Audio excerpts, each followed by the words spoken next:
Government ഈ പറയുന്ന നിയന്ത്രണങ്ങളൊന്നും തന്നെ പ്രൈവറ്റ് യൂണിവേഴ്സിറ്റി ഉണ്ടാകും. അതായത് ഇപ്പോഴത്തെ കള്ളുകച്ചവടക്കാരും വട്ടിപ്പലിശക്കാരൊക്കെ ഭാവിയിൽ അവരെല്ലാവരും ഭാവിയിൽ പ്രൈവറ്റ് യൂണിവേഴ്സിറ്റിയുടെ ഉടമകളായിട്ട് മാറും. SFIക്കാർ മിണ്ടുന്നില്ല. താങ്കൾക്ക് എന്ത് തോന്നുന്നു? അവർ മിണ്ടുമോ? CPM തുടങ്ങുന്ന ഊരാളുങ്കൽ മോഡലിൽ തുടങ്ങാൻ ഉദ്ദേശിക്കുന്ന യൂണിവേഴ്സിറ്റിക്കെങ്കിലും പുഷ്പൻ യൂണിവേഴ്സിറ്റി ഓഫ് ടെക്നോളജി എന്ന് പേര് കൊടുത്താൽ തീർച്ചയായും പ്രായച്ചിത്തമെങ്കിലും ആകും.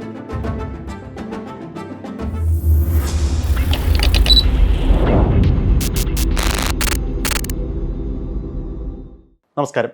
സംസ്ഥാനത്ത് സ്വകാര്യ സർവകലാശാലകൾ യാഥാർത്ഥ്യമാകാൻ പോവുകയാണ്. ഇതിന് പിന്നിലെ സർക്കാർ താല്പര്യങ്ങൾ എന്താണ്? അതുപോലെ ഈ തീരുമാനം നമ്മുടെ കുട്ടികൾക്ക് ഗുണകരമാണോ ദോഷകരമാണോ? ഇതേക്കുറിച്ച് ആധികാരികമായി സംസാരിക്കാൻ നമ്മോടൊപ്പം അതിഥിയായി ചേരുന്നു Save University Forum chairman Shri RS Sasikumar. Welcome sir, welcome to interview. Sir, കഴിഞ്ഞ ദിവസം ചേർന്ന മന്ത്രിസഭാ യോഗം സ്വകാര്യ സർവകലാശാലകൾക്ക് പ്രവർത്തനാനുമതി നൽകാൻ തത്വത്തിൽ തീരുമാനമായി. അധികം വൈകാതെ ബിൽ നിയമസഭയിലെത്തും, അത് നിയമമാകും. താങ്കൾക്ക് ആദ്യ ദൃഷ്ടിയിൽ തന്നെ ഇത് നമ്മുടെ കുട്ടികൾക്ക് ഗുണകരമാണോ ദോഷകരമാണോ? താങ്കളുടെ ഒപ്പീനിയൻ എന്താണ്? പ്രൈവറ്റ് യൂണിവേഴ്സിറ്റികൾ സ്ഥാപിക്കുന്നത് സ്വാഗതം ചെയ്യുകയാണ്. തീർച്ചയായിട്ടും ഇന്ത്യയിലെ മറ്റെല്ലാ സംസ്ഥാനങ്ങളിലും വർഷങ്ങൾക്ക് മുമ്പ് തന്നെ സ്വകാര്യ സർവകലാശാലകൾ വന്നു.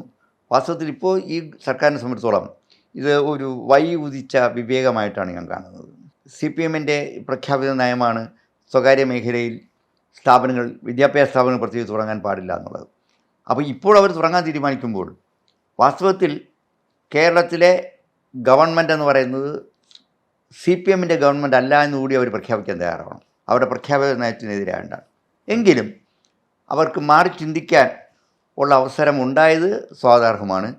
വർഷങ്ങൾ കഴിയുമ്പോൾ എപ്പോഴും അവർ മാറി ചിന്തിക്കുന്ന കൂട്ടത്തിലാണ്. നമുക്കറിയാം, നമ്മുടെ പാസ്റ്റ് ഹിസ്റ്ററി ഉണ്ട്. കമ്പ്യൂട്ടറിൻ്റെ കാര്യത്തിലായാലും, ഓട്ടോണമസ് കോളേജിൻ്റെ കാര്യത്തിലായാലും, പ്രീ ഡിഗ്രി ബോർഡിൻ്റെ കാര്യത്തിലായാലും എല്ലാം തന്നെ ഒരിക്കലെടുക്കുന്ന തീരുമാനം 10 വർഷം കഴിഞ്ഞ് മാറുമ്പോൾ നമ്മുടെ സംസ്ഥാനം 10 വർഷം പിന്നോട്ട് പോകുന്നു എന്നുള്ളൊരാശങ്കയാണ് നമുക്കുള്ളത്. മനസ്സിലായി സർ. ഇതിൻ്റെ രാഷ്ട്രീയ വശങ്ങളിലേക്ക് നമുക്ക് വരാം. കുട്ടികളുടെ ഒരു പ്രോസ്പെക്റ്റിൽ ചിന്തിക്കുമ്പോൾ ഈ പറയുന്ന സ്വകാര്യ സർവകലാശാലകൾ വരുമ്പോൾ അവർക്ക് അക്കാഡമിക്കലി എന്തൊക്കെ നേട്ടങ്ങളാണ് പ്രതീക്ഷിക്കാൻ സാധിക്കുക? ഇപ്പോഴേ നമ്മുടെ പൊതു സർവകലാശാലകൾ സ്ട്രെങ്തൻ ചെയ്യണമെന്നുള്ളതാണ് സേവ് യൂണിവേഴ്സിറ്റി ക്യാമ്പയിൻ കമ്മിറ്റിയുടെ ആദ്യത്തെ ആവശ്യം. വാസ്തവത്തിൽ ദൗർഭാഗ്യകരമെന്ന് പറയട്ടെ, നമ്മുടെ പൊതു സർവകലാശാലകൾ ഓരോ ദിവസം കഴിയും തോറും അതിൻ്റെ ക്വാളിറ്റി ഇറോഷൻ സംഭവിച്ചുകൊണ്ടിരിക്കുകയാണ്. അതിന് പല കാരണങ്ങളുണ്ട്. പ്രത്യേകിച്ച് രാഷ്ട്രീയ ഇടപെടലാണ്. പുതിയ കോഴ്സുകൾ കാണുന്നില്ല. അപ്പോൾ കുട്ടികൾക്ക് ഗുണപ്രദമായ കോഴ്സുകൾ വരാതെ വരുമ്പോൾ സ്വാഭാവികമായും അവരെ സംസ്ഥാനത്തിന് പുറത്തും വിദേശത്തും പോകുന്നുണ്ട്. പിന്നെ ജോലി സാധ്യതയും. അപ്പോൾ കേരളത്തിലെ പരിമിതമായ ജോലി സാധ്യതയും ക്വാളിറ്റിയുള്ള എഡ്യൂക്കേഷൻ കുട്ടിയെ കൊടുക്കാൻ കഴിയാതെ വന്നതുകൊണ്ടാണ് നമ്മുടെ ഇവിടെ നിന്ന് വിദ്യാർത്ഥികൾ മറ്റ് സർവകലാശാലകളിലേക്ക് പോകുന്നത്. അതിന് ഒരു മാറ്റം വരുത്താൻ പ്രൈവറ്റ് യൂണിവേഴ്സിറ്റികൾ വരികയാണെങ്കിൽ അവർക്ക് പ്രത്യേക നിയന്ത്രണങ്ങൾ ഒന്നും ഉണ്ടാവില്ല. ഗവൺമെൻറ് ഈ പറയുന്ന നിയന്ത്രണങ്ങളൊന്നും തന്നെ പ്രൈവറ്റ് യൂണിവേഴ്സിറ്റി ഉണ്ടാവില്ല. ഇത് ആളുകളെ പെട്ടെന്ന് ആളുകൾക്ക് ഞങ്ങൾ ഡെമോക്രാറ്റിക് ആണെന്ന് കാണിക്കുന്നതിന് വേണ്ടി ചില നിയമങ്ങൾ കൊണ്ടുവരുന്നു. ആ നിയമങ്ങളൊന്നും തന്നെ നിലനിൽക്കില്ല. ഇതൊക്കെ വെറും കണ്ണിൽ പൊടിയിട്ടല്ല. ഈ ഇപ്പോൾ അവരുണ്ടാകുമെന്ന് പത്രത്തിലൊക്കെ വരുന്ന ഇന്നത്തെ മന്ത്രിസഭാ വാർത്ത കണ്ണിൽ പൊടികൾ മാത്രമാണ്. യാതൊരു കാരണവശാലും ഇവർ പറയുന്ന വ്യവസ്ഥകൾക്കനുസരിച്ച് ഒരു പ്രൈവറ്റ് യൂണിവേഴ്സിറ്റി എസ്റ്റാബ്ലിഷ് ചെയ്യാൻ കഴിയില്ല. അവർ പ്യൂറായിട്ടും സ്വതന്ത്രമായിരിക്കും. കച്ചവടമായിരിക്കും. അവർക്ക് തീർച്ചയായിട്ടും അവർക്ക് ലാഭം വേണം. അവർ അതേസമയം ക്വാളിറ്റി എഡ്യൂക്കേഷൻ കൂടെ കൊടുക്കണം. ക്വാളിറ്റി എഡ്യൂക്കേഷൻ കാണിച്ച് ലാഭം ഉണ്ടാക്കുക എന്നുള്ളത് അവരുടെ ലക്ഷ്യമാണ്. മനസ്സിലായി സർ. ഇതിൽ എന്തായാലും പ്രൈവറ്റ് യൂണിവേഴ്സിറ്റീസ് വരുമ്പോൾ അവർ ഈ പറയുന്ന പോലെ ക്വാളിറ്റി എൻഹാൻസ് ചെയ്യുന്നു, അല്ലെങ്കിൽ ക്വാളിറ്റി ഉണ്ട് എന്ന് അവർ സ്ഥാപിച്ചെടുക്കാൻ വേണ്ടിയിട്ട് അവർ നല്ല നല്ല കോഴ്സുകൾ കൊണ്ടുവരും, നൂതനമായിട്ടുള്ള സംവിധാനങ്ങൾ കൊണ്ടുവരും, ഇൻഫ്രാസ്ട്രക്ചർ കൊണ്ടുവരും. അത് കുട്ടികൾക്ക് പ്രയോജനപ്പെടും എന്ന് തന്നെ നമുക്ക് പ്രത്യാശിക്കാം. പക്ഷേ ഒരു ഭാഗത്ത് അങ്ങനെ ഒരു മെറിറ്റ് നമ്മൾ ഉയർത്തി കാണിക്കുമ്പോൾ നമുക്ക് പരമ്പരാഗതമായി ഇവിടെ കുറേയധികം യൂണിവേഴ്സിറ്റികളുണ്ട്, നമ്മുടെ പൈതൃകം പേർന്ന യൂണിവേഴ്സിറ്റികളുണ്ട്. ഈ യൂണിവേഴ്സിറ്റികൾ കഴിഞ്ഞ താങ്കൾ ഉൾപ്പെടെയുള്ള പ്രവർത്തകർ കുറേ നാളായി ആവശ്യപ്പെടുന്ന ഇതിൻ്റെ എല്ലാം ക്വാളിറ്റി എൻഹാൻസ് ചെയ്യണമെന്നുള്ളതാണ്. But unfortunately nothing is happening. Okay, പുതിയതായി ഈ പ്രൈവറ്റ് യൂണിവേഴ്സിറ്റീസ് വരുമ്പോൾ കുട്ടികൾ അതിലോട്ട് ആകൃഷ്ടരായാൽ അവരെ തെറ്റ് പറയാൻ സാധിക്കില്ല. അതേസമയം അവരുടെ ഒരു ഒഴുക്ക് പുതിയ യൂണിവേഴ്സിറ്റികളിലേക്ക് പോകുമ്പോൾ നമ്മുടെ പരമ്പരാഗത യൂണിവേഴ്സിറ്റികൾ കുറച്ചുകൂടെ മോശം കണ്ടീഷനിലേക്ക് പോകും. സംശയം വേണ്ട. നമ്മുടെ യൂണിവേഴ്സിറ്റി പരമ്പരാഗത സർവകലാശാല, പൊതു സർവകലാശാല സ്ട്രെങ്തൻ ചെയ്യാൻ സർക്കാർ തലത്തിൽ യാതൊരു നടപടികളും ഉണ്ടാകുന്നില്ല. അവിടെ ക്വാളിറ്റി എഡ്യൂക്കേഷൻ കൊടുക്കണമെന്നുണ്ടെങ്കിൽ സർവകലാശാലകൾ സ്വതന്ത്രമാണ്. നമ്മുടെ വളരെ മിടുക്കന്മാരായിട്ടുള്ള പ്രൊഫസർമാർ ഉണ്ട്. പക്ഷേ അവരുടെ സേവനം നമ്മുടെ പൊതു സർവകലാശാലയിൽ ലഭിക്കുന്നില്ല. അതിന് കാരണം ഞാൻ നേരത്തെ സൂചിപ്പിച്ച രാഷ്ട്രീയ ഇടപെടലാണ്. നിയന്ത്രണം പൊളിറ്റിക്കലായാൽ ഒരിക്കലും യൂണിവേഴ്സിറ്റിയോട് രക്ഷപ്പെട്ടില്ല. കേരളത്തിലെ നമ്മുടെ പൊതു സർവകലാശാലക്ക് ഇന്നുണ്ടായിരിക്കുന്ന ഒരു ദുര്യോഗത്തിന് പ്രധാന കാരണം രാഷ്ട്രീയ ഇടപെടലാണ്. അവർ രാഷ്ട്രീയ ഇടപെടൽ മാറ്റിക്കൊണ്ട് നിഷ്പക്ഷമായും സ്വതന്ത്രമായും പ്രവർത്തിക്കാൻ അനുവദിച്ചാൽ തീർച്ചയായിട്ടും നല്ലൊരു കോമ്പറ്റീഷൻ പൊതു സർവകലാശാലകളും പ്രൈവറ്റ് സർവകലാശാലകളും തമ്മിൽ ഉണ്ടാവും. അവിടെ പൊതു സർവകലാശാലക്ക് മേൽക്കൈ ഉണ്ടാക്കാൻ കഴിയും. ഈ കരിക്കുലത്തിലൊക്കെ മോഡിഫിക്കേഷൻ ആവശ്യമായി വരത്തില്ല സാർ? കാരണം ഇപ്പോൾ ഇവർ പുതിയ യൂണിവേഴ്സിറ്റീസ് വരുമ്പോൾ അവരിപ്പോൾ വിഴിഞ്ഞം തുറമുഖം വരുന്നുണ്ട്. അപ്പോൾ അവിടേക്ക് ഒരുപാട് തൊഴിൽ സാധ്യതകളുണ്ട്. അത്തരത്തിലുള്ള സാധ്യതകൾ നമ്മുടെ ചെറുപ്പക്കാർക്ക് ഉപയോഗിക്കാൻ സാധിക്കുന്ന തരത്തിലുള്ള കോഴ്സുകളായിരിക്കും അവർ ഡിസൈൻ ചെയ്യുക. അത്തരത്തിലുള്ള നൂതന പരിഷ്കാരങ്ങൾ അവർ നടത്തുമ്പോൾ നമ്മൾ ഇന്നും പഴയ ആ ഒരു ക്വാണ്ടം തിയറിയും പറഞ്ഞുകൊണ്ട്, അത് മോശമാണെന്നല്ല ഞാൻ പറയുന്നത്, പഴയ ആ ഒരു എന്താ പറയുക പരമ്പരാഗതമായി പിന്തുടർന്ന് വരുന്ന സിസ്റ്റത്തിൽ മാത്രം അടിയുറച്ച് നിന്ന് കഴിഞ്ഞാൽ നമുക്ക് എങ്ങനെ മുന്നേറാൻ സാധിക്കും എന്നുള്ളൊരു ചോദ്യമില്ലേ? അല്ല, അതിന് കാരണം എന്താണെന്ന് അറിയോ? പ്രൈവറ്റ് യൂണിവേഴ്സിറ്റി വരുമ്പോഴത്തേക്കും അവർ തൊഴിൽ സാധ്യത ഈ പറഞ്ഞ നമ്മുടെ വിഴിഞ്ഞം തുറമുഖം ഉൾപ്പെടെയുള്ളത് കണ്ടുകൊണ്ടായിരിക്കും കോഴ്സ് ഡിസൈൻ ചെയ്യുക. പക്ഷേ അങ്ങനെ കോഴ്സ് ഡിസൈൻ ചെയ്യാൻ പൊതു സർവകലാശാല പറ്റി നമ്മുടെ KTU ഉൾപ്പെടെ സാങ്കേതിക സർവകലാശാല ഉൾപ്പെടെയുള്ള സർവകലാശാല കഴിയും. പക്ഷേ ദൗർഭാഗ്യകരമെന്ന് പറയുന്നത് ആ രീതിയിൽ വിഭാവന ചെയ്യാൻ കഴിയുന്ന ആൾക്കാരുടെ തലപ്പത്ത് വരണം. ആ തലപ്പത്ത് അവരെ അവരോധിക്കാൻ സർക്കാർ തയ്യാറാവുന്നില്ല. ആ ഒരു അപകടമാണ്. അതാണ് ഞാൻ നേരത്തെ സൂചിപ്പിച്ചത്. അത് മാറിക്കിട്ടിയാൽ സ്വതന്ത്രമായി ക്വാളിറ്റിയുള്ള, വാസ്തവത്തിൽ വിദേശത്തുള്ള മലയാളികൾ പോലും ധാരാളം പേര് കേരളത്തിൽ വർക്ക് ചെയ്യാൻ തയ്യാറായിട്ടുണ്ട്. പക്ഷേ അവരെ ഇങ്ങോട്ടേക്ക് എത്തിക്കണ്ടേ? അതിന് പകരം ഒരു യൂണിവേഴ്സിറ്റി വരുമ്പോൾ അവിടെ ആരായിരിക്കണം തലപ്പത്ത്, ആരൊക്കെ ആയിരിക്കണം അവിടുത്തെ അക്കാഡമിക് സ്റ്റാഫ് എന്നൊക്കെ തീരുമാനിച്ചുകൊണ്ട് യൂണിവേഴ്സിറ്റി തുടങ്ങിയാൽ ഇന്നത്തെ സ്ഥിതി വളരെ പരിതാപകരമായിരിക്കും. നമ്മുടെ പൊതു സർവകലാശാലകളുടെ സ്ഥിതി വളരെ പരിതാപകരമാവും എന്നുള്ളതിന് സംശയം വേണ്ട. പ്രത്യേകിച്ച് ഞാൻ പറയാൻ കാരണം സാമ്പത്തികമായി നമ്മുടെ പൊതു സർവകലാശാലകൾ തകർച്ചയിലാണ്. ആ തകർച്ചയിൽ രക്ഷപ്പെടുത്തണമെങ്കിൽ അവിടെ കൂടുതൽ പണം ഗവൺമെൻറ് മുടക്കണം. ഗവൺമെൻറ് ഓരോ വർഷം കഴിയും തോറും യൂണിവേഴ്സിറ്റിക്ക് കൊടുക്കുന്ന ഗ്രാൻഡ് വെട്ടിച്ചുരുക്കൊണ്ടിരിക്കുമ്പോൾ സർവകലാശാല ഇൻഫ്രാസ്ട്രക്ചർ ഉൾപ്പെടെ മെച്ചപ്പെടുത്താൻ സർവകലാശാല കഴിയാതെ വരുന്നു. അത് ഈ പ്രൈവറ്റ് യൂണിവേഴ്സിറ്റികൾ ആകർഷിക്കാൻ വിദ്യാർത്ഥികൾ സഹായമാവും. വിദ്യാർത്ഥികൾ കൂടുതലായി പ്രൈവറ്റ് യൂണിവേഴ്സിറ്റിയെ ഓപ്റ്റ് ചെയ്യും. താങ്കളുടെ പോയിന്റ് ക്ലിയർ ആണ്. പക്ഷേ സംസ്ഥാന സർക്കാർ എപ്പോഴും ഉന്നയിക്കുന്ന ഒരു ആക്ഷേപം എന്ന് പറയുന്നത്, അല്ലെങ്കിൽ അവരുടെ ഒരു സ്റ്റാൻഡ് എന്ന് പറയുന്നത്, യൂണിവേഴ്സിറ്റികളുടെ സ്വയംഭരണാധികാരത്തെ ഇല്ലാതാക്കാനും യൂണിവേഴ്സിറ്റികൾ രാഷ്ട്രീയവൽക്കരിച്ച് അതിനെ മലീമസപ്പെടുത്തുവാനും ശ്രമിക്കുന്നത് കേന്ദ്ര സർക്കാരും UGCയും, കേന്ദ്ര സർക്കാരിന് വേണ്ടിയിട്ട് നയങ്ങൾ നടപ്പാക്കുന്ന UGCയുമാണ് എന്നുള്ളതാണ് സർക്കാർ ഉന്നയിക്കുന്ന ആക്ഷേപം. കഴിഞ്ഞ കുറച്ച് നാളുകളായി അത് കുറച്ച് രൂക്ഷമാണ് താനും. ശരിക്കും ഇതിലെന്തെങ്കിലും കഴമ്പുണ്ടോ? ഈ പറയുന്ന സംഗതികളിൽ എന്തെങ്കിലും കഴമ്പുണ്ടോ? അല്ല, എന്ന് ഞാൻ വിശ്വസിക്കുന്നില്ല. കാരണം കേന്ദ്ര സർക്കാരിൻ്റെ പിടിപ്പുകേടാണ്. അത് കേന്ദ്ര സർക്കാർ ഇടപെട്ട് ഇതിനെ പൊളിറ്റിക്കലൈസ് ചെയ്യുന്നു എന്നുള്ള വാദത്തിനോടുകൂടി എനിക്ക് യോജിക്കാൻ വയ്യ. കാരണം ഇപ്പോൾ തന്നെ കേരളത്തിലെ ഏറ്റവും ക്രൂഷ്യലായിട്ടുള്ളത് സർവകലാശാല വൈസ് ചാൻസലർമാരുടെ നിയമനമാണ്. ഒരു യൂണിവേഴ്സിറ്റിയുടെ തലപ്പത്ത് വരുന്ന വൈസ് ചാൻസലറെ ആശ്രയിച്ചിരിക്കും ആ സർവകലാശാലയുടെ പ്രവർത്തനം. അപ്പോൾ കേരളത്തിലെ സർവകലാശാല വൈസ് ചാൻസലർമാരെ ഹൈജാക്ക് ചെയ്യുവാൻ സർക്കാർ കൈക്കൊണ്ട തീരുമാനമാണ് ഇന്ന് കേരളത്തിൽ ഉന്നത വിദ്യാഭ്യാസ മേഖലയ്ക്കുണ്ടായ തകർച്ചയ്ക്ക് കാരണം. അത് മുൻകാലങ്ങളിൽ വ്യത്യസ്തമാണ്. മുമ്പുണ്ടായിരുന്ന ഇടതുപക്ഷം ഭരിച്ചിരുന്ന കാലത്തുള്ള യൂണിവേഴ്സിറ്റികൾ വൈസ് ചാൻസലർമാരെ നിയമിക്കുന്നതിൽ അവർ കൈക്കൊണ്ടിരുന്ന നിലപാടിൽ നിന്നും വ്യത്യസ്തമായ നിലപാട് ഈ കഴിഞ്ഞ ഒന്നാം പിണറായി സർക്കാർ മുതൽ കൈകാര്യം ചെയ്യാൻ തുടങ്ങി. എനിക്ക് ഇപ്പോൾ വളരെ അഭിമാനത്തോടു കൂടി പറയാൻ കഴിയും. UDF ഗവൺമെൻറ് കാലഘട്ടത്തിൽ നിയമിച്ച VC-മാരെക്കാളും പലരും വളരെ മെച്ചമായിരുന്നു മുൻകാലങ്ങളിൽ LDF ഗവൺമെൻറ് നിയമിച്ചിരുന്ന വൈസ് ചാൻസലർമാർ.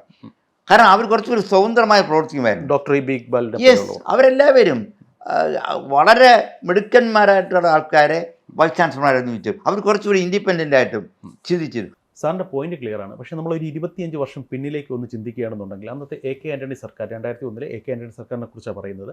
അവർ സ്വാശ്രയ കോളേജുകൾ തുടങ്ങാൻ, മെഡിക്കൽ കോളേജായാലും എഞ്ചിനീയറിംഗ് കോളേജായാലും സ്വാശ്രയ മേഖലയിൽ തുടങ്ങാനായിട്ട് അന്ന് തീരുമാനിച്ചു. അന്ന് കാലഘട്ടത്തിൻ്റെ ഒരു ആവശ്യമായിരുന്നു. പക്ഷേ അത് കഴിഞ്ഞ് ഒരു 10-20 കൊല്ലം കഴിഞ്ഞ് നമ്മൾ ഇങ്ങോട്ട് ചിന്തിക്കുമ്പോൾ, അല്ലെങ്കിൽ ഇപ്പോൾ നോക്കുമ്പോൾ, പല കോളേജുകളും, എസ്പെഷ്യലി എഞ്ചിനീയറിംഗ് കോളേജുകൾ അടച്ചുപൂട്ടലിൻ്റെ വക്കിലാണ്. ചിലത് കല്യാണ മണ്ഡപമാക്കേണ്ട ഗതികേട്ടിലേക്ക് പോയിരിക്കുന്നു.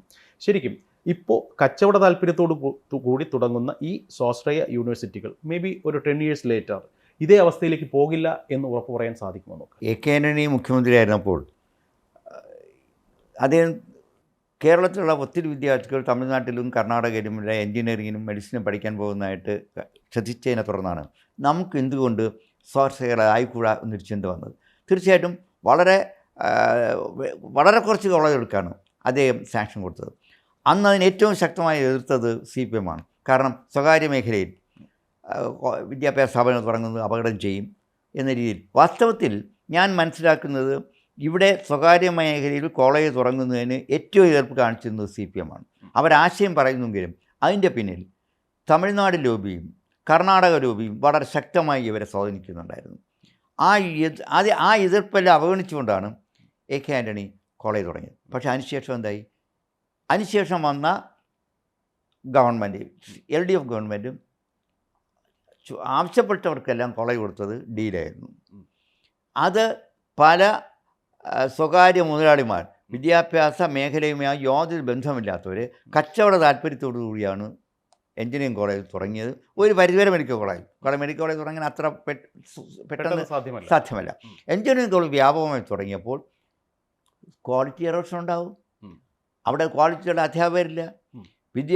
പഠിച്ചു ഇറങ്ങുന്ന വിദ്യാർത്ഥികളുടെ എണ്ണം വളരെയധികം കൂടി. അതനുസരിച്ചുള്ള തൊഴിൽ സാധ്യതയില്ല. വിദ്യാർത്ഥികൾ പലതും ഡ്രോപ്പ് ഔട്ടായി.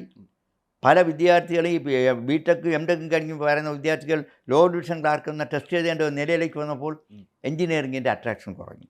അതേസമയം വളരെ ക്വാളിറ്റിയുള്ള ചില കോളേജുകൾക്ക് മാത്രമേ ഇപ്പോൾ നിലനിൽപ്പുള്ളൂ. അതുകൊണ്ടാണ് നേരത്തെ സൂചിപ്പിച്ചതുപോലെ ഈ കോളേജുകൾ ഇറക്കാൻ മനസ്സിലാക്കുന്നത് ആർട്സ് ആൻഡ് സയൻസ് കോളേജ് ആക്കാൻ ശ്രമിച്ചു. ഈ എഞ്ചിനീയറിംഗ് കോളേജിലെ ആർട്സ് ആൻഡ് സയൻസ് ആക്കാൻ ശ്രമിച്ചു. ഇല്ലെങ്കിൽ അവരുടെ സൗഹൃദമായ ബാർ മുതലാളിമാരാണ് പലരും. അവരവരുടെ കോളേജുകളെ ബാറാക്കാനുള്ള ശ്രമങ്ങൾ നടത്തും. ആ ഒരു നിലയിലേക്ക് നാളെ അതേ രീതി പ്രൈവറ്റ് യൂണിവേഴ്സിറ്റിയിൽ വന്നുകൂടാന്നില്ല. അപ്പോൾ താങ്കൾ പറയുന്നതിൻ്റെ ഒരു രത്ന ചുരുക്കം, ഇത്രയും നാളും ഇടതുപക്ഷ സർക്കാർ അല്ലെങ്കിൽ CPM ഇതിനോട് വിയോജിപ്പ് പ്രകടിപ്പിച്ചിരുന്നത് അന്യ സംസ്ഥാന ലോബിയുടെ സമ്മർദ്ദത്തെ തുടർന്നാണ് എന്നാണ് താങ്കൾ പറയുന്നത്. തീർച്ചയായിട്ടും മനസ്സിലായി. ഇപ്പോൾ ഏതായാലും ഒരു തീരുമാനമായിട്ടുണ്ട്. ഇപ്പോൾ നമുക്ക് വിദ്യാർത്ഥികളെ സംബന്ധിച്ചിടത്തോളം നമുക്ക് കാണാൻ സാധിക്കുന്ന പൊതുമേഖലയിലുള്ള യൂണിവേഴ്സിറ്റീസ് ഉണ്ട്, ഡീംഡ് ടു ബി യൂണിവേഴ്സിറ്റീസ് എന്ന് പറയുന്ന കുറച്ച് സംവിധാനങ്ങളുണ്ട്. ഇപ്പോൾ പ്രൈവറ്റ് യൂണിവേഴ്സിറ്റീസ് വരുന്നു. ഇത് മൂന്നും തമ്മിലുള്ള സാങ്കേതികമായിട്ടുള്ള ഡിഫറൻസ് എന്താ? അല്ല, നമ്മളിവിടെ ഡീംഡ് ടു ബി യൂണിവേഴ്സിറ്റി തുടങ്ങുന്നതിന് വേണ്ടി ആദ്യം ശ്രമിച്ചത് അമൃതയാണ്. അമൃത യൂണിവേഴ്സിറ്റിയെ പോലും തുടങ്ങാൻ ഇവിടെ കേരളത്തിൽ അനുവദിച്ചില്ല. അവർ കോയമ്പത്തൂരാണ് തുടങ്ങിയത്. കോയമ്പത്തൂർ തുടങ്ങി അവരുടെ ഒരു സെൻറ്റർ മാത്രമാണ് കേരളത്തിലുള്ളത്, ഇവിടെ കരുനാഗപ്പള്ളിയിൽ. അതേപോലെ തന്നെ ഇപ്പോൾ ഡീംഡ് ടു ബി യൂണിവേഴ്സിറ്റി തുടങ്ങിയിരിക്കുന്നത് ചിന്മയ മിഷനാണ്. ചിന്മയ മിഷൻ്റെ ഒരു യൂണിവേഴ്സിറ്റി കോട്ടയം ജില്ലയിൽ ഓണക്കൂർ തുടങ്ങിയിട്ടുണ്ട്. ഏകദേശം 100 ഏക്കർ സ്ഥലത്ത് വെച്ച് അത് ചിന്മയ മിഷൻ്റെയാണ്. അപ്പോൾ ഡീംഡ് ടു ബി യൂണിവേഴ്സിറ്റി എന്ന് പറയുമ്പോൾ അതൊരു MOUവിൻ്റെ അടിസ്ഥാനത്തിൽ UGCയും ആ യൂണിവേഴ്സിറ്റിയും തമ്മിലുള്ള ഒരു മെമ്മോറാണ്ടം ഓഫ് അണ്ടർസ്റ്റാൻഡിങ്ങിൻ്റെ അടിസ്ഥാനത്തിൽ രൂപീകരിക്കുകയാണ്. വളരെ ലിബറലാണ്. അവർക്ക് അക്കാഡമിക് സ്വാതന്ത്ര്യം പൂർണ്ണമായിട്ടുണ്ട്. ഏത് കോഴ്സ് തുടങ്ങണമെന്ന് തീരുമാനിക്കാൻ അവർക്ക് വ്യത്യസ്തമായ കോഴ്സ് തുടങ്ങാം. ചിന്മയിലൊക്കെ വേദാന്തത്തിനൊക്കെ സ്പെഷ്യൽ കോഴ്സുകളുണ്ട്, നമ്മുടെ മറ്റ് യൂണിവേഴ്സിറ്റി ഇല്ലാത്ത കോഴ്സുകളുണ്ട്, അവർക്ക് തുടങ്ങാം. അതേസമയം നമ്മുടെ പ്രൈവറ്റ് യൂണിവേഴ്സിറ്റി ആകുമ്പോൾ കുറേ റെസ്ട്രിക്ഷൻസ് ഉണ്ട്. കാരണം നിയമനിർമ്മാണം നടത്തുന്നത് സ്റ്റേറ്റ് ഗവൺമെൻറ്റാണ്. അപ്പോൾ സംസ്ഥാന ഗവൺമെൻറ് ഉണ്ടാക്കുന്ന നിയമത്തിനകത്ത് നിന്ന് മാത്രമേ അവർക്ക് പ്രവർത്തിക്കാൻ കഴിയുള്ളൂ. പക്ഷേ അതും പ്യുവറായിട്ട് അവർ ഓട്ടോണമസ് ആണെങ്കിൽ മാത്രമേ അവർക്ക് പ്രവർത്തിക്കാൻ കഴിയുള്ളൂ. പക്ഷേ ഞാൻ മനസ്സിലാക്കുന്നത് ഇപ്പോൾ ഗവൺമെൻറ് തയ്യാറാക്കിയിരിക്കുന്ന നിയമത്തിനകത്ത് ഒത്തിരി വ്യവസ്ഥകൾ അവർ കൂട്ടിച്ചേർത്തിട്ടുണ്ട്. ഞാൻ അറിഞ്ഞത് വിസിറ്റർ വിസിറ്റർ എന്ന് പറയുന്ന ഉന്നത വിദ്യാഭ്യാസ മന്ത്രി എന്ന് പറയുമ്പോൾ CPI അത് മറ്റൊന്നും കൊണ്ടല്ല, എല്ലാ യൂണിവേഴ്സിറ്റികളും ഉന്നത വിദ്യാഭ്യാസ മന്ത്രിയുടെ കീഴിലല്ല. വെറ്റിനറിയും ഫിഷറീസും അതേപോലെ കലാമണ്ഡലം ഇതെല്ലാം വ്യത്യസ്തമായ മറ്റ് മന്ത്രിമാരുടെ കീഴിലാണ്. അപ്പോൾ അതിന് മിനിസ്റ്റർ ഉന്നത വിദ്യാഭ്യാസ മന്ത്രി അവരുടെ മിനിസ്റ്റർ ആകാൻ പാടില്ല തമ്മിലുള്ള തർക്കമാണ്, അല്ലാതെ ക്വാളിറ്റിയെക്കുറിച്ചുള്ള തർക്കമൊന്നുമില്ല. വാസ്തവത്തിൽ ഒരു പ്രൈവറ്റ് യൂണിവേഴ്സിറ്റിയുടെ തലപ്പത്ത് മന്ത്രി വരുന്നതൊന്നും ശരിയല്ല. അവരത് അംഗീകരിക്കില്ല. അവർക്ക് ഫുൾ ഫ്രീഡമാണ് ആഗ്രഹിക്കുന്നത്. കാരണം പണം മുഴുവൻ മുടക്കുന്നത് ആ സ്ഥാപനമാണ്. അവിടെ ഗവൺമെൻറ് കൺട്രോള്, ഇപ്പോഴും ഇവർ പറയുന്ന കൺട്രോള് ഗവൺമെൻറ്റിൻ്റെ പ്രതിനിധികൾ എക്സിക്യൂട്ടീവുണ്ടായിരിക്കും, അതേപോലെ തന്നെ അക്കാഡമിക് കൗൺസിൽ ഉണ്ടാവും എന്നൊക്കെ പറയുന്നെങ്കിലും ഇതൊക്കെ തന്നെ എത്രത്തോളം പ്രാവർത്തികമാകുമെന്ന് തോന്നുന്നില്ല. അതായത് കാശ് നമ്മൾ മുടക്കും, സർക്കാർ കൂടുതൽ ഞങ്ങൾ കാശ് മുടക്കും, ഞങ്ങൾ എങ്ങനെ ഏത് കോഴ്സ് ഡിസൈൻ ചെയ്യണം, എങ്ങനെ ഡിസൈൻ ചെയ്യണം എന്നൊക്കെ ഞങ്ങൾ തീരുമാനിച്ചോളാം, പിന്നെ കോമൺ ആയിട്ടുള്ള UGCയുടെ നിയമം ഞങ്ങൾ നടപ്പിലാക്കും എന്ന രീതിയിലേ വരുള്ളൂ. അപ്പോൾ ഇത് ഇപ്പോൾ ഈ നിയമത്തിനകത്ത് എഴുതി വെച്ചിരിക്കുന്നു. മറ്റൊരു കാര്യം കൂടി, 40% മലയാളികളായിട്ടുള്ള വിദ്യാർത്ഥികൾക്ക് പ്രവേശനം നൽകണം എന്ന് പറയുന്നു. ഞാൻ ചോദിക്കട്ടെ, സുപ്രീം കോടതിയുടെ വിധി റീസെൻ്റ് ആയിട്ടുണ്ട്. ഇന്ത്യയിൽ അങ്ങനെ ഒരു വേർതിരിവ് പാടില്ല. അത് പഠിക്കാൻ വരുന്നത് പശ്ചിമ ബംഗാളിൽ നിന്നായാലും പിന്നെ ബീഹാറിൽ നിന്നായാലും അഡ്മിഷൻ കൊടുത്തേ പറ്റുള്ളൂ. കുട്ടികളെ ഇന്ന സ്റ്റേറ്റിലുള്ള കുട്ടികളെ, അപ്പോൾ 40% വിദ്യാർത്ഥികളെ മലയാളികൾക്ക് കൊടുക്കണം എന്നുള്ള തീരുമാനം നമ്മുടെ നിയമത്തിൽ കാണും. പക്ഷേ അവർ കോടതിയിൽ ചെന്നത് റദ്ദായിക്കൊള്ളും. ഇത് കോടതി ചെന്ന് കഴിഞ്ഞാൽ പണി കിട്ടും. പണി കിട്ടും. അപ്പം കോടതിയിൽ ചെന്ന് പണി കിട്ടുമെന്ന് അറിഞ്ഞുകൊണ്ട് ജനങ്ങളെ കബളിപ്പിക്കുന്നതിന് വേണ്ടിയാണ് നിയമത്തിൽ എഴുതി ചേർക്കുന്നത്. മറ്റൊന്ന് SC/ST കുട്ടികൾ. SC/ST കുട്ടികൾക്ക് പ്രവേശനം കൊടുക്കണമെന്ന് പ്രൈവറ്റ് കാർ പറഞ്ഞാൽ ഫ്രീ ആയിട്ട് ഒരു പഠിപ്പിക്കാൻ തയ്യാറാവും. അങ്ങനെയാണെങ്കിൽ അവിടുത്തെ ടെസ്റ്റ് അവർ വയ്ക്കും. അവർ വയ്ക്കുന്ന ടെസ്റ്റിലൂടെ ജയിച്ചു വരുന്ന കുട്ടികളെ അവിടെ അഡ്മിറ്റ് ചെയ്യുമ്പോൾ SC/ST കുട്ടികളെ അഡ്മിറ്റ് ചെയ്താൽ അതിൻ്റെ ഫീസ് ഗവൺമെൻറ് തരാൻ പറയും. വീണ്ടും ബാധ്യതയാവും. അത് ഗവൺമെൻറ് ബാധ്യത. ഇവിടെ സംസ്ഥാനത്തെ നമ്മുടെ സ്റ്റേറ്റ് യൂണിവേഴ്സിറ്റികളെ പൊതുമേഖലാ സർവകലാശാലകൾക്ക് ഗ്രാൻഡ് പോലും കട്ട് ചെയ്ത് അവിടെ പ്ലാൻ ഫണ്ട് 100% കട്ട് ചെയ്തവർ ഇനി മറ്റവർക്ക് സ്കോളർഷിപ്പായിട്ട് പൈസ കൊടുക്കുമെന്ന് കരുതുന്നുണ്ടോ? മനസ്സിലായി. അപ്പോൾ ഏതായാലും പോയിന്റ് ക്ലിയർ ആണ്. ഇപ്പോൾ സർ ഇത് ചിന്തകൾ കുറച്ചുകൂടെ പിന്നിലേക്ക് പോവുകയാണ്. കൃത്യമായി പറഞ്ഞു കഴിഞ്ഞാൽ കഴിഞ്ഞ ഉമ്മൻചാണ്ടി സർക്കാരിൻ്റെ കാലത്ത് കോവളത്തൊരു ഒരു ഉന്നത വിദ്യാഭ്യാസ കോൺക്ലേവ് സംഘടിപ്പിക്കുകയുണ്ടായി. അന്നാണ് നമ്മുടെ മലയാളികളുടെ സർവാദരണീയനായ ഡോക്ടർ TP ശ്രീനിവാസൻ അദ്ദേഹത്തെ SFIക്കാർ തല്ലുകയാണ്. ശരിക്കും പറഞ്ഞു കഴിഞ്ഞാൽ വർഷങ്ങൾക്കിപ്പുറം അന്നൊരു കോൺക്ലേവ് മാത്രമേ സംഘടിപ്പിച്ചുള്ളൂ. ഇന്നൊരു മന്ത്രിസഭ തീരുമാനം എടുത്തിരിക്കുകയാണ്. SFIക്കാർ മിണ്ടുന്നില്ല. താങ്കൾക്ക് എന്ത് തോന്നുന്നു? അവർ മിണ്ടുമോ? വാസ്തവത്തിൽ ഗവൺമെൻറ് പ്രായശ്ചിത്തം ചെയ്യേണ്ട സമയമാണ്. അന്ന് ഉമ്മൻചാണ്ടിക്ക് യൂണിവേഴ്സിറ്റി തുടങ്ങണം, യൂണിവേഴ്സിറ്റി എന്ന കോൺസെപ്റ്റ് നമ്മളിവിടെ അവതരിപ്പിക്കുക എന്നുള്ള ഉദ്ദേശം ഉണ്ടായിരുന്നുള്ളൂ. ആ അവതരിപ്പിക്കാനുള്ള ശ്രമത്തിൻ്റെ ഭാഗമായിട്ടാണ് അവിടെ ആ കോൺക്ലേവ് നടത്തിയപ്പോഴത്തേക്കും ശ്രീനിവാസനെ തല്ലിയതും അദ്ദേഹത്തെ SFI പ്രവർത്തകൻ അടിച്ചു താഴെയിട്ടതും. ആ ഇൻസിഡൻറ്റോടുകൂടി നമ്മുടെ സംസ്ഥാനത്ത് വേണ്ടാന്നുണ്ടെങ്കിൽ ഉമ്മൻചാണ്ടി അത് ഡ്രോപ്പ് ചെയ്തു. അദ്ദേഹത്തിന് പ്രത്യേക ഉദ്ദേശങ്ങളില്ല. നമ്മുടെ രാജ്യത്ത് പ്രൈവറ്റ് യൂണിവേഴ്സിറ്റി വരട്ടെ എന്ന നല്ല ഉദ്ദേശം. ഇവിടെ അതല്ല. ഇവിടെ അല്ല, ഞാൻ ചോദിക്കട്ടെ, ഒരു ഗവൺമെൻറ്റിൻ്റെ ഫാഗൻഡിൽ ഇത്ര തിരക്കിട്ട് എന്തിനാണ് ഒരു യൂണിവേഴ്സിറ്റി ഉണ്ടാകുന്നത്? ഈ ഏതാനും മാസങ്ങൾ മാത്രമാണ് ഭരണമുള്ളത്. ആ ഭരണമുള്ളപ്പോൾ യൂണിവേഴ്സിറ്റി തുടങ്ങുന്നത് ഡീൽ ഉറപ്പിച്ചിരിക്കുകയാണ്. സംശയം വേണ്ട. ഞാൻ പറയാൻ കാരണം അതുകൊണ്ട് എൻ്റെ ഇത് പറയുമ്പോൾ CPM തന്നെ തീരുമാനിക്കുമ്പോൾ ശ്രീനിവാസനെ പ്രായശ്ചിത്തം ചെയ്യണമെന്നുണ്ടെങ്കിൽ ഇവർ തുടങ്ങാൻ പോകുന്ന യൂണിവേഴ്സിറ്റികളിൽ ഞാൻ വളരെ ഉറപ്പിച്ച് പറയാം, ചില ഇപ്പോൾ ഉള്ള സ്വകാര്യ ചില സർവകലാശാലകൾ ഇവിടെ എസ്റ്റാബ്ലിഷ് ചെയ്യും. അതോടൊപ്പം തന്നെ ചില മെഡിക്കൽ കോളേജുകൾ നടത്തുന്ന ആൾക്കാർ യൂണിവേഴ്സിറ്റി രംഗത്ത് വരും. കാരണം പറഞ്ഞിട്ടുണ്ട് 20 കൊല്ലോ 15 കൊല്ലോ ഉള്ള സർവീസ് വിദ്യാഭ്യാസ മേഖലയിലുള്ള അവിടെ കോൺട്രിബ്യൂഷൻ ഉള്ളവർക്ക് മാത്രമേ കൊടുക്കുകയുള്ളൂ. മതി. കാരണം തമിഴ്നാട്ടിലും കർണാടകയിലും മിനിമം 100 ഏക്കർ ഉണ്ടെങ്കിലുമേ യൂണിവേഴ്സിറ്റി കൊടുക്കുകയുള്ളൂ. ഇവിടെ 10 ഏക്കർ മതി. സ്ഥലത്തിൻ്റെ പ്രശ്നമുണ്ട് കേരളത്തിൽ. യെസ്, തീർച്ചയായിട്ടും സ്ഥലത്തിൻ്റെ പ്രശ്നമുണ്ട്. പക്ഷേ ഒരു കാര്യം, നമ്മുടെ ആർട്സ് ആൻഡ് സയൻസ് കോളേജിന് തന്നെ ഇപ്പോഴും 10 ഏക്കർ വേണം. അതിപ്പോൾ 5 ഏക്കറായി കുറച്ചിട്ടുണ്ട്. പക്ഷേ നമ്മളപ്പോൾ ഇപ്പോഴുള്ള മെഡിക്കൽ കോളേജുള്ളവർക്ക് കോളേജ് തുടങ്ങാം. മെഡിക്കൽ കോളേജുള്ളവർക്ക് മറ്റ് കോഴ്സുകൾ വെച്ചുകൊണ്ട് യൂണിവേഴ്സിറ്റി തുടങ്ങാം, പ്രൈവറ്റ് യൂണിവേഴ്സിറ്റി തുടങ്ങാം. അതായത് ഇപ്പോഴത്തെ കള്ളക്കച്ചവടക്കാരും വട്ടിപ്പലിശക്കാരൊക്കെ അവരെല്ലാവരും ഭാവിയിൽ പ്രൈവറ്റ് യൂണിവേഴ്സിറ്റിയുടെ ഉടമകളായിട്ട് മാറും. മനസ്സിലായി. അതാണ് സംഭവിക്കാൻ പോകുന്നത്. അതുകൊണ്ട് എനിക്കൊരു കാര്യം പറയാനുള്ളത്, CPM തീർച്ചയായിട്ടും CPMൻ്റെ നിയന്ത്രണത്തിൽ അവർക്ക് ഒരുപാട് സൊസൈറ്റി ഉണ്ട്. ഇപ്പോൾ EMS അക്കാഡമി കഴിഞ്ഞ 10-15 വർഷമായിട്ട് പ്രവർത്തിക്കുന്നത് വിദ്യാഭ്യാസ മേഖലയിലാണ്. AK സെൻ്റർ റിസർച്ച് പഠന ഗവേഷണ കേന്ദ്രമാണ്. അവർക്കും ആപ്ലിക്കേഷൻ കൊടുത്താലും ഒരു യൂണിവേഴ്സിറ്റി ഉണ്ടാവാം.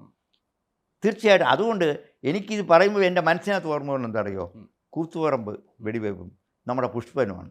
അവർ തീർച്ചയായിട്ടും പ്രായശ്ചിത്തം ചെയ്തുകൊണ്ട് CPM തുടങ്ങുന്ന ഊരാളുങ്കൽ മോഡലിൽ തുടങ്ങാൻ ഉദ്ദേശിക്കുന്ന യൂണിവേഴ്സിറ്റിക്കെങ്കിലും പുഷ്പൻ യൂണിവേഴ്സിറ്റി ഓഫ് ടെക്നോളജി എന്ന് പേര് കൊടുത്താൽ തീർച്ചയായിട്ടും പ്രായശ്ചിത്തമെങ്കിലും ആവും. പുഷ്പനോട് കാണിക്കുന്ന പ്രായശ്ചിത്തമെങ്കിലും ആവും. സാമാന്യ നീതിയാവും. ഒരു സാമാന്യ നീതി. താങ്കൾ ഊരാളുങ്കൽ മോഡൽ എന്ന് പറഞ്ഞു. പക്ഷേ എൻ്റെ ചിന്ത പോകുന്നത് ഊരാളുങ്കൽ ഇല്ലാതെ CPM ഇല്ല, CPM ഇല്ലാതെ ഊരാളുങ്കൽ ഇല്ല. അപ്പോൾ അങ്ങനെയാണെങ്കിൽ ഊരാളുങ്കൽ തന്നെ സ്വന്തമായിട്ടൊരു യൂണിവേഴ്സിറ്റി തുടങ്ങുമോ എന്നുള്ളതാണ് അറിയേണ്ടത്. അല്ല, അവിടെ വരുമ്പോൾ ചെറിയ പ്രശ്നമുള്ളത്, അവർ വിദ്യാഭ്യാസ മേഖലയുള്ള ഇതുണ്ട്. വിദ്യാഭ്യാസ മേഖലയിൽ കഴിഞ്ഞ വർഷങ്ങളായിട്ടുള്ള കോൺട്രിബ്യൂഷൻ അവർക്ക് നിർമ്മാണ മേഖലയിലാണ്. അപ്പോൾ എവിടെയെങ്കിലും ഒരു ട്യൂട്ടോറിയൽ തുടങ്ങിയാൽ മതിയല്ലോ. അത് മതി. അതിനേക്കാളും EMS അക്കാഡമി ഉണ്ടല്ലോ. എന്തായാലും അവിടെ നിൽക്കട്ടെ സാർ. ഇപ്പം നമുക്ക് വന്നു കഴിഞ്ഞാൽ സർക്കാർ ഈ ഒരു വിഷയം ഒരു വിവാദമായി ഉയർത്തിക്കൊണ്ട് വരുമ്പോൾ സർക്കാർ പറയുന്നൊരു കാര്യം, ഇതെല്ലാം നമ്മൾ നേരത്തെ നയമായിട്ട് പ്രഖ്യാപിച്ചതാണ്. സോ ആ നയം നടപ്പാക്കുന്നതിൽ എന്ത് തെറ്റ്? നമ്മളൊരു നയം പ്രഖ്യാപിച്ചു, ആ നയവുമായി സർക്കാർ മുന്നോട്ട് പോകുമ്പോൾ കൺസേൺ പാർട്ടീസ് നമ്മളെ സമീപിക്കുകയാണെന്നുണ്ടെങ്കിൽ എന്താണ് തെറ്റ് എന്നുള്ളതാണ് അവർ ബ്രൂവറി വിഷയത്തിലൊക്കെ ചോദിച്ചത്. അപ്പോൾ അതിൽ സ്വാഭാവികമായി ഒറ്റനോട്ടത്തിൽ നോക്കിക്കഴിഞ്ഞാൽ സാങ്കേതികമായി തെറ്റൊന്നുമില്ല. പക്ഷേ ഈ നയങ്ങൾ പലതും നടപ്പാക്കുന്നത് നേരത്തെ ഒരു താങ്കൾ നേരത്തെ പറഞ്ഞതുപോലെ ഒരു ഡീൽ ഉറപ്പിച്ചതിന് ശേഷം എല്ലാം ഓക്കെ ഫൈൻ, പിൻവാതിൽ സെറ്റിൽമെൻറ്റ് എല്ലാം നടത്തിയതിന് ശേഷം ഒരു നയമായിട്ട് അങ്ങ് പ്രഖ്യാപിക്കുന്നു. ആ നയത്തിന് അനുസരിച്ചിട്ട് ആരെങ്കിലും ഇവിടെ ഇൻവെസ്റ്റ്മെൻറ്റിന് തയ്യാറായി വരുന്നു, അവർക്ക് കൈ കൊടുക്കുന്നു. അതാണ് ബ്രൂവറി കാര്യത്തിൽ സംഭവിച്ചത്. പക്ഷേ ഈ പറയുന്ന പ്രൈവറ്റ് യൂണിവേഴ്സിറ്റിയുടെ കാര്യത്തിൽ അത്തരത്തിൽ ചില ഡീലുകൾ നടന്നിട്ടുണ്ടെന്ന് താങ്കൾ പറയുന്നു. പക്ഷേ ഈ പറയുന്നത് പോലെ ശ്യാംബി മേനോൻ എന്ന് പറയുന്ന ഒരു വ്യക്തിയാണ് ഈ പറയുന്ന സ്വകാര്യ സർവകലാശാലകളുടെ സാധ്യതകളെക്കുറിച്ച് പഠിക്കാനായിട്ട് സർക്കാർ നിയോഗിച്ചത്. അദ്ദേഹത്തിൻ്റെ ഒരു പഠന റിപ്പോർട്ടിൻ്റെ കൂടെ അടിസ്ഥാനത്തിലാണ് ഇപ്പോൾ ഈ തീരുമാനത്തിൽ എത്തിയിരിക്കുന്നത്. അപ്പോൾ ഈ പഠിക്കാൻ നിയോഗിച്ചത് തന്നെ ഈ പറയുന്ന ഡീൽ പൂർത്തീകരിക്കാനുള്ള ഒരു സ്ഥാപിത താല്പര്യത്തോടു കൂടിയാണ് എന്ന് ചിലർ പറയുന്നു. താങ്കൾ യോജിക്കുന്നു? CPM എപ്പോഴും അവരുടെ പാർട്ടി തലത്തിലൊരു തീരുമാനമെടുക്കും. ആ തീരുമാനമെടുത്തതിന് ശേഷം അത് പൊതുജനങ്ങളെ ഐവാഷ് ചെയ്യുന്നതിന് വേണ്ടി അവർ കമ്മീഷനെ നിയമിക്കും. അപ്പോൾ കമ്മീഷന് അവർ കൃത്യമായ അവരുടെ അജണ്ട ഏൽപ്പിക്കും. അപ്പോൾ നമ്മൾ വിചാരിക്കുന്നത് എന്താ, ശ്യാം മേനോൻ കമ്മീഷൻ്റെ റിപ്പോർട്ട് അവർ വലിയ പഠനം നടത്തി, പൊതുജനങ്ങളുടെ പഠനം നടത്തി ജനവികാരത്തിൻ്റെ അടിസ്ഥാനത്തിൽ ഉണ്ടാക്കുന്ന അല്ല. ഞാൻ പറയുന്നതിന് കാരണം ദേശീയ വിദ്യാഭ്യാസ നയം 2020 നടപ്പിലാക്കാൻ കേന്ദ്ര സർക്കാർ തീരുമാനിച്ചു. ഏറ്റവും കൂടുതൽ എതിർത്തത് നമ്മുടെ ഇവിടെയുള്ള ഇടതുപക്ഷ സംഘടനകളാണ്. മറ്റേ കോൺഗ്രസ് ഗവൺമെൻറ് എതിർത്തു, കർണാടക ഗവൺമെൻറ് എതിർത്തു, തമിഴ്നാട് എതിർത്തു. അവിടെ നിന്ന് ഇപ്പോഴും നടപ്പിലാക്കിയിട്ടില്ല ദേശീയ വിദ്യാഭ്യാസ നയം. പക്ഷേ ദേശീയ വിദ്യാഭ്യാസ നയം നടപ്പിലാക്കാതിരിക്കാനൊക്കത്തില്ല. കാരണം ഇന്ത്യയിൽ പല സ്റ്റേറ്റിലും പല നയം പറ്റത്തില്ല. പക്ഷേ ഗ്രാജുവലായിട്ടേ നടപ്പിലാക്കുകയുള്ളൂ. ഇത്രയും തിരക്കിട്ട് നടപ്പിലാക്കിയ സംസ്ഥാനങ്ങളിലൊന്ന് കേരളമാണ്. എന്തുകൊണ്ടാണ്? നാഷണൽ എഡ്യൂക്കേഷൻ പോളിസിയുടെ ഭാഗമായിട്ടുള്ള ഈ 4 വർഷ ബിരുദ കോഴ്സ് കേരളത്തിൽ ആരംഭിക്കണമെന്ന് തീരുമാനിക്കാനായിട്ട് പ്രഭാത് പട്നായിക്കിനെ അവർ കമ്മീഷനായിട്ട് നിയമിച്ചു. പക്ഷേ നിർഭാഗ്യവശാൽ അദ്ദേഹത്തിന് ഡയറക്ഷൻ കൊടുത്തിരുന്നില്ല. അദ്ദേഹത്തിൻ്റെ റിപ്പോർട്ട് വായിച്ചു കഴിഞ്ഞാൽ ഈ അടുത്ത കാലത്തെങ്ങും ദേശീയ വിദ്യാഭ്യാസത്തെ നടപ്പിലാക്കാൻ കഴിയില്ല. അപ്പോഴേയാണ് ശ്യാം മേനോനെ കിട്ടിയത്. ശ്യാം മേനോൻ റിപ്പോർട്ട് തയ്യാറാക്കി. ഞാൻ റിപ്പോർട്ട് പഠിച്ചതാണ്. ദേശീയ വിദ്യാഭ്യാസ നയത്തിൽ ഉള്ള കാര്യങ്ങളെല്ലാം അപ്പടി പകർത്തി വെച്ചേക്കുക. അതിൽ എക്സിറ്റ് പോയിൻ്റ് ഡിഗ്രി കോഴ്സിന് പഠിക്കുന്ന 1ാം വർഷം 2ഉം 3ഉം വർഷങ്ങൾ പഠിക്കുന്ന കുട്ടികൾക്ക് എക്സിറ്റ് പോയിൻ്റ് ഉണ്ട്.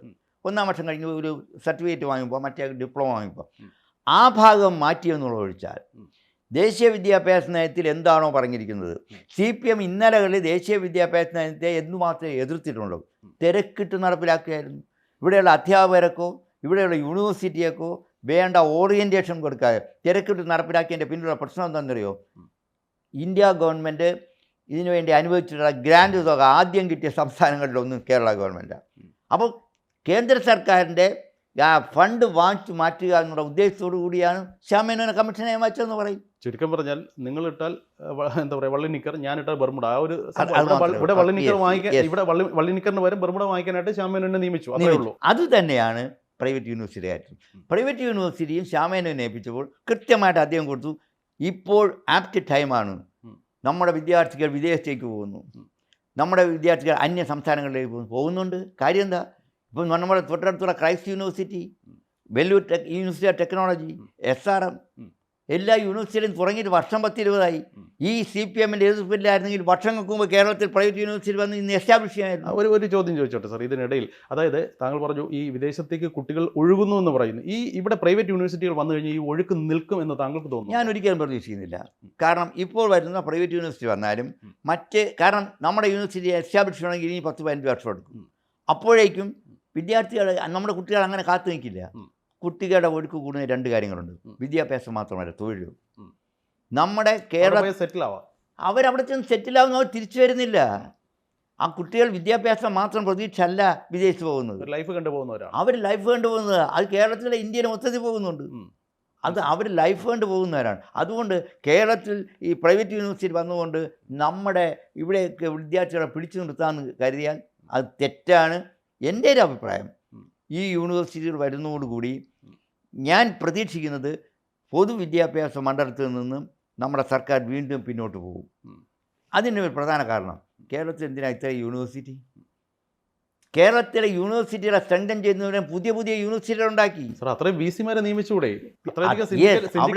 VC-മാര്, സിൻഡിക്കേറ്റ് മെമ്പർമാർ നിയമിച്ചു കഴിയാം. ഇവിടെ എന്തിനാ ഫണ്ട് കിട്ടും? കേരളത്തിലെ സർവകലാശാലകളിൽ കേരള, കാലിക്കറ്റ്, ഗാന്ധി, കണ്ണൂർ സർവകലാശാല നിലവിൽ ഏറ്റവും വലിയ റവന്യൂ ഉണ്ടായിരുന്നത് പ്രൈവറ്റ് അഡ്മിഷനായിരുന്നു. പ്രൈവറ്റ് അഡ്മിഷൻ ഓപ്പൺ യൂണിവേഴ്സിറ്റി കിട്ടി. എന്തിനു വേണ്ടിയാണ്? അവിടെ ഒരു VC വന്നു. എന്നിട്ട് പറഞ്ഞു ആ ഒരാളുടെ പേര് കൊടുത്തു. പേര് കൊടുത്തപ്പോഴത്തേക്ക് ആ സമുദായത്തിനെ പിടിച്ചു നിർത്താമെന്ന കരുതിയാണെന്ന് പറയുന്നത്. ഒരു യൂണിവേഴ്സിറ്റി തുടങ്ങി. എന്തിനാത്? മലയാള യൂണിവേഴ്സിറ്റി തുടങ്ങി. എന്തിനാ? മലയാളം ഒഴിച്ച് ബാക്കിയെല്ലാം അവിടെ പഠിപ്പിക്കും. അവിടെ മലയാളം ഒഴിച്ച് ബാക്കിയെല്ലാം. സംസ്കൃത യൂണിവേഴ്സിറ്റി എന്തിനായിരുന്നു? സംസ്കൃത യൂണിവേഴ്സിറ്റി സംസ്കൃതം പഠിപ്പിക്കുന്നുണ്ടോ? അപ്പോൾ ഇതെല്ലാം പോയപ്പോൾ യൂണിവേഴ്സിറ്റിയുടെ വരുമാനം കുറഞ്ഞു. പക്ഷെ ഒരുപാട് പേർക്ക് തൊഴിൽ കിട്ടുന്നുണ്ട് സാർ. കുറേ പേർക്ക് തൊഴിൽ കിട്ടുന്നുണ്ട്. ഇനി യൂണിവേഴ്സിറ്റികളിൽ നിയമിച്ചിരിക്കുന്ന വൈസ് ചാൻസലർമാരുടെ കാര്യം ഞാൻ പ്രത്യേകിച്ച് പറയുന്നില്ല. അതിൻ്റെ പേരിലാണ് ഗവർണറുമായിട്ട് ഏറ്റുമുട്ടിയത്. കാരണം അദ്ദേഹത്തിന് മനസ്സിലായി ഇവിടുത്തെ ഏറ്റവും വലിയ പ്രോബ്ലം യൂണിവേഴ്സിറ്റി വൈസ് ചാൻസലർമാരാണ്. അപ്പോൾ വൈസ് ചാൻസലർമാരുടെ നിയമനം സ്റ്റേറ്റിൻ്റെ കൺട്രോളിലാക്കുന്നതിന് വേണ്ടിയുള്ള ശ്രമമാണ് ഇപ്പോൾ നടക്കുന്ന ഏറ്റുമുട്ടലും ഇപ്പോൾ UGCയുടെ പുതിയ നിയമം വന്നത്. ഇപ്പോൾ സിൻഡിക്കേറ്റുകളല്ലേ ഭരിക്കുന്നത്. കേരളത്തിലെ സർവകലാശാല സിൻഡിക്കേറ്റുകളിൻ്റെ ചില അംഗങ്ങളാണ് അവിടെയുള്ള അധ്യാപകരെ നിയമിക്കുന്നത് വെച്ചാൽ ഏത് തരത്തിലുള്ള അധ്യാപകരായിരിക്കും നിയമിക്കുക? മനസ്സിലായി. ഇപ്പോൾ പ്രൈവറ്റ് യൂണിവേഴ്സിറ്റികളിൽ അത്തരത്തിൽ നിയമിക്കാൻ അവർ സമ്മതിക്കുമോ? പ്രൈവറ്റ് യൂണിവേഴ്സിറ്റിയിൽ അവർ നോക്കുന്ന ഏറ്റവും ക്വാളിറ്റിയുള്ള വേണം. കാരണം അവർക്ക് കച്ചവട താല്പര്യമാണ്. മനസ്സിലായി. അവർക്ക് നല്ല കുട്ടിയെ നല്ല അധ്യാപകർ. അപ്പോൾ അതുകൊണ്ട് അവിടെ ഇവിടുത്തെ രാഷ്ട്രീയക്കാരുടെ മക്കളെയും ഭാര്യമാരെയും നിയമിക്കാൻ സമ്മതിക്കുമോ? അതുകൊണ്ട് പ്രൈവറ്റ് യൂണിവേഴ്സിറ്റി വന്നതുകൊണ്ട് കേരളത്തിലെ ഉന്നത വിദ്യാഭ്യാസ രംഗം മെച്ചപ്പെടും എന്ന് ഞാൻ പ്രതീക്ഷിക്കുന്നില്ല. എന്തായാലും യൂണിവേഴ്സിറ്റി വരുന്നത് തെറ്റാണെന്ന് പറയാൻ കഴിയില്ല. മറ്റെല്ലാ സംസ്ഥാനങ്ങളിലും ഉണ്ട്.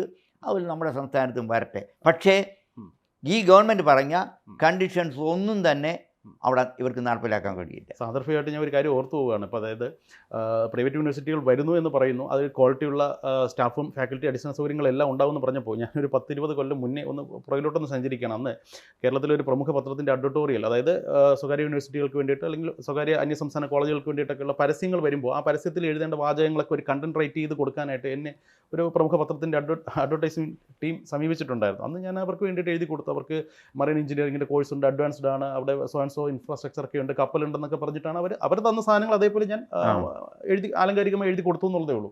പക്ഷേ വർഷങ്ങൾക്കിപ്പുറം അതേ കോളേജിൽ അല്ലെങ്കിൽ അതേ യൂണിവേഴ്സിറ്റിയിൽ പഠിച്ചാൽ, നമ്മുടെ കേരളത്തിൽ ആ യൂണിവേഴ്സിറ്റി പ്രവർത്തിക്കുന്നില്ല, കേരളത്തിന് പുറത്തുള്ള യൂണിവേഴ്സിറ്റി കേരളത്തിന് പുറത്താണ് അത് പ്രവർത്തിക്കുന്നത്. അപ്പോൾ അവിടെ ഒരു പഠിച്ചിറങ്ങിയ ഒരു കുട്ടിയോട് ഞാൻ ചോദിച്ചു, നിങ്ങളുടെ കോളേജ് ഭയങ്കര സംഭവമാണല്ലോ, സോ സൗകര്യങ്ങളൊക്കെ ഉണ്ടല്ലോ, ഞാൻ ഇതേപോലെ കണ്ടിരുന്നു എന്ന് പറഞ്ഞപ്പോൾ അവർ പറയുന്നത് അവിടെ പ്രത്യേകിച്ച് സൗകര്യമൊന്നുമില്ല, ആകെ കന്യാകുമാരിയിൽ ഒരു ഫിഷർമെൻ്റെ ഒരു ബോട്ട് അവരെ ലീസിന് എടുത്തിട്ടുണ്ട്, അതാണ് അവരുടെ ഷിപ്പ്. അപ്പോൾ അതിലാണ് അവർ എഞ്ചിനീയറിംഗ് പഠിപ്പിക്കുന്നത്. ഇത്തരത്തിലുള്ള തട്ടിക്കൂട്ടി യൂണിവേഴ്സിറ്റികൾ ചിലപ്പോൾ നാളെ കേരളത്തിലും വന്നുകൂടായികയില്ല. തീർച്ചയായിട്ടും വരും. ഞാൻ പറയട്ടെ, ഈ ഗവൺമെൻറ് ഓട്ടോണമസ് കോളേജ് പോലും വ്യാപകമായിട്ട് കൊടുക്കാനുള്ള ലക്ഷ്യത്തിലാണ്. ഈ ഗവൺമെൻറ് പോകുന്നതിന് മുമ്പ് കച്ചവടം ഉറപ്പിച്ചു. കാരണം ഇനി അവർക്ക് പ്രതീക്ഷയില്ല അടുത്ത തവണ വരാൻ കഴിയുമോ. അതുകൊണ്ട് പരമാവധി ഓട്ടോണമസ് കോളേജും കൊടുക്കാനുള്ള നീക്കം കൊണ്ട് നമ്മുടെ ഇപ്പോഴുള്ള പല ഓട്ടോണമസ് കോളേജുകളും ഡീംഡ് ടു ബി യൂണിവേഴ്സിറ്റി ആകാനുള്ള നീക്കങ്ങൾ ആരംഭിച്ചിട്ടുണ്ട്. മനസ്സിലായി. ഇപ്പോൾ ഏതായാലും സർക്കാർ ഇപ്പോൾ മന്ത്രിസഭയാണ് അംഗീകരിച്ചിരിക്കുന്നത്. പക്ഷേ മന്ത്രിസഭ അംഗീകരിക്കുന്നതിന് മുമ്പ് തന്നെ കേരളത്തിന് പുറത്ത് പ്രവർത്തിക്കുന്ന മലയാളികളുടെ തന്നെ ഒരു സ്വന്തം യൂണിവേഴ്സിറ്റി, കേരള യൂണിവേഴ്സിറ്റി ആസ്ഥാനത്തിന് ചുറ്റും പുറത്തുള്ള നമ്മുടെ ആശാൻ സ്ക്വയറിന് ചുറ്റും അവരുടെ പരസ്യം സ്ഥാപിച്ചു കഴിഞ്ഞു. അതായത് കേരള യൂണിവേഴ്സിറ്റിയുടെ ഫ്രണ്ടിൽ ഒരു പ്രൈവറ്റ് യൂണിവേഴ്സിറ്റി ഇതിന് മുമ്പ് തന്നെ പരസ്യങ്ങൾ സ്ഥാപിച്ചു കഴിഞ്ഞു. ഇതിനെല്ലാം പിന്നിൽ കൃത്യമായ താല്പര്യങ്ങളും തീരുമാനങ്ങളും ഈ പറഞ്ഞതുപോലെ സോക്കോൾഡ് ഡീലുകളും ഉണ്ടായിരിക്കാം. ഏതായാലും നല്ലത് സംഭവിക്കട്ടെ എന്ന് നമുക്ക് പ്രത്യാശിക്കാം. ഇപ്പോൾ മന്ത്രിസഭ പാസ്സാക്കിയ സംഗതികൾ ബില്ലായി നിയമസഭയിൽ വരട്ടെ, അതിലെന്താണ് മാറ്റങ്ങൾ വരുന്നതെന്ന് നോക്കാം. അതിനുശേഷം ചർച്ചകളാകാം. തീർച്ചയായിട്ടും. നന്ദി.